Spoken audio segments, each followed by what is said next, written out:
Queridos amigos, queridas amigas, queridos irmãos da família CC, é imensamente com muita alegria que venho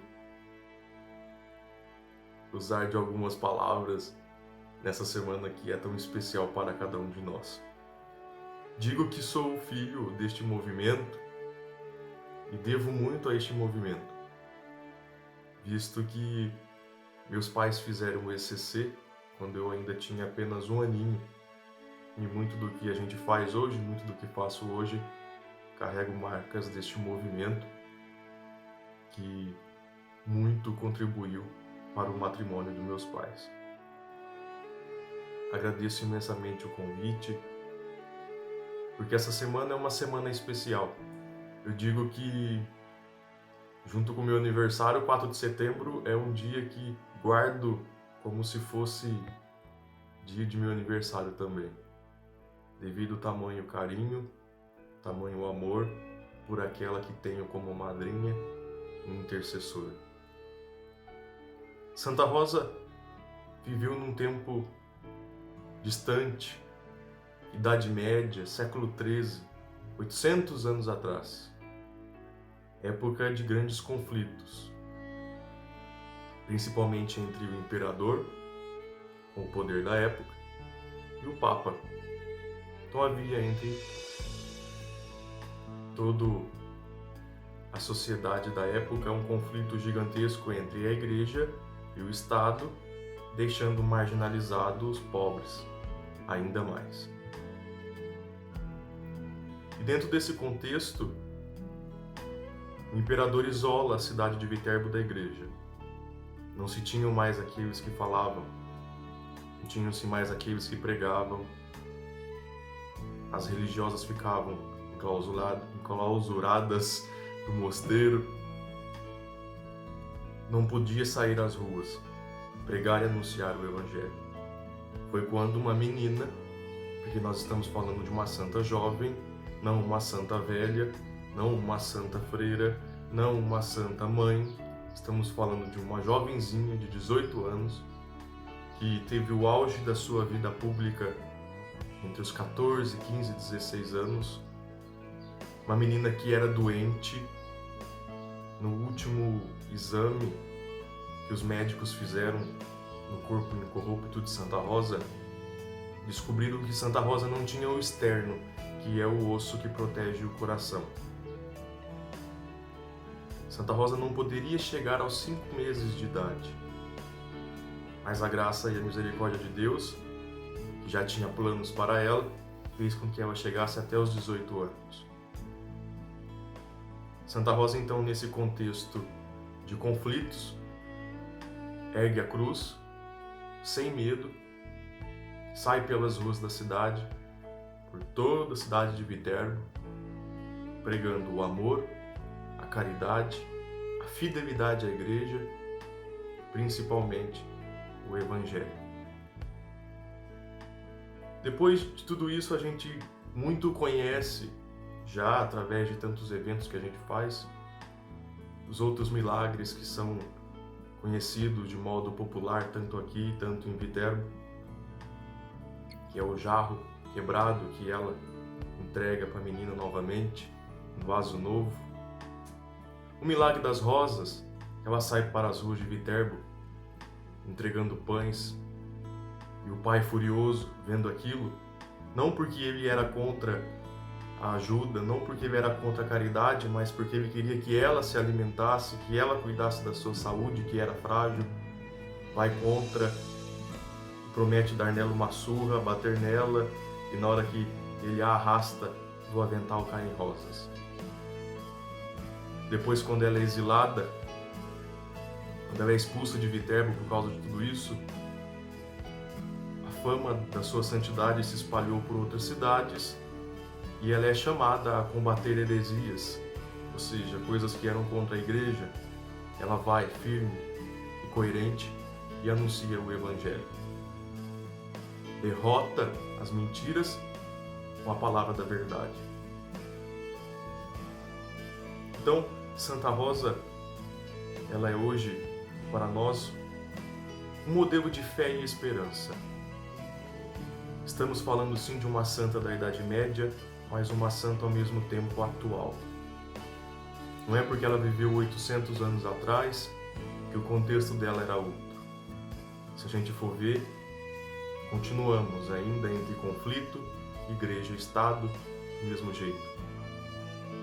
A nossa sociedade, os pobres ainda cada vez mais pobres e uma gigantesca desigualdade social. A santidade se tornou algo próximo. Não podemos mais imaginar a santidade como algo distante, como algo impossível. Todos os dias o chamado que nós recebemos de Deus é esse: sede santos. Às vezes podemos até imaginar que é algo impossível, mas se somos batizados, é algo próximo a cada um de nós. Mas o que falta para ser santo? Falta dizer sim. Santa Rosa, no tempo dela, mesmo pequena e frágil, doente, disse sim. O que mais que pode faltar? Para ser santo, uma coisa temos certeza que não pode faltar. Foi algo que moveu Santa Rosa o tempo todo: o amor. O amor move e transforma tudo. Até São Paulo mesmo diz que o amor é algo que incendeia, o amor é algo que transforma, o amor é algo que faz a gente ir além.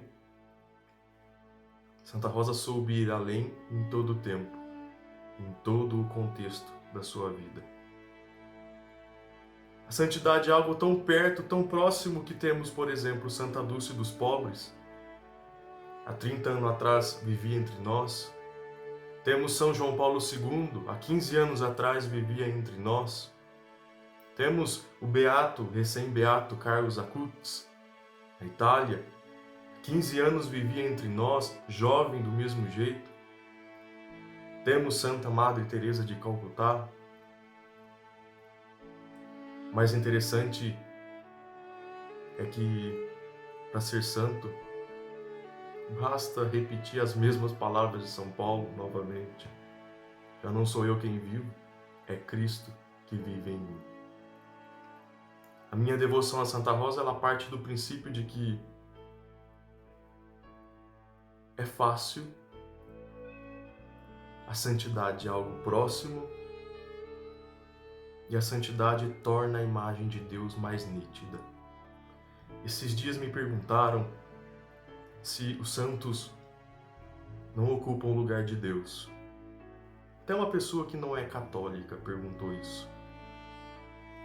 Eu disse para ela, primeiramente, em momento algum os santos na minha vida ocupam o lugar de Deus. Deus é Deus e Ele tem o lugar dele. Isso deve ser um contexto para todos nós católicos. Mas às vezes o pecado, ou até mesmo a nossa rotina diária, sufocada por uma sociedade ateia, uma sociedade pessimista, faz com que a imagem de Deus em nossa vida se torna um pouco desfigurada.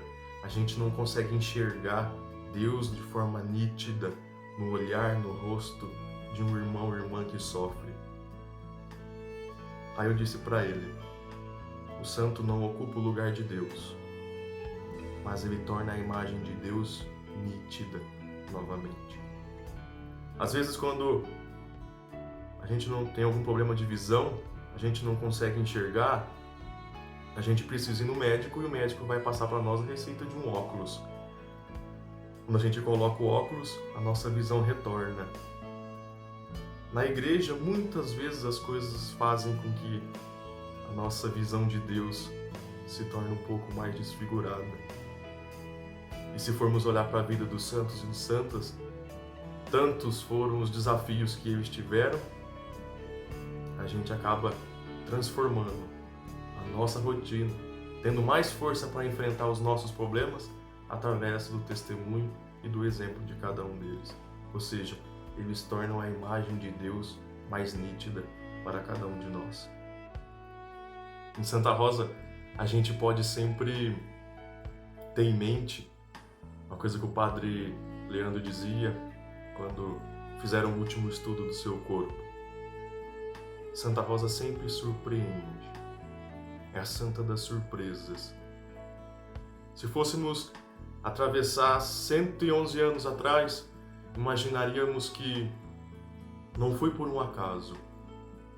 A fé não deixa a gente acreditar que a mala daquele mascate se encontrava uma santa errada, apenas por um simples acaso.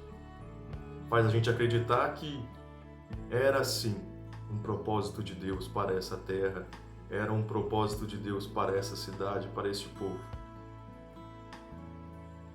Quando a gente vai apresentar o Alto da Padroeira, quando a personagem vai apresentar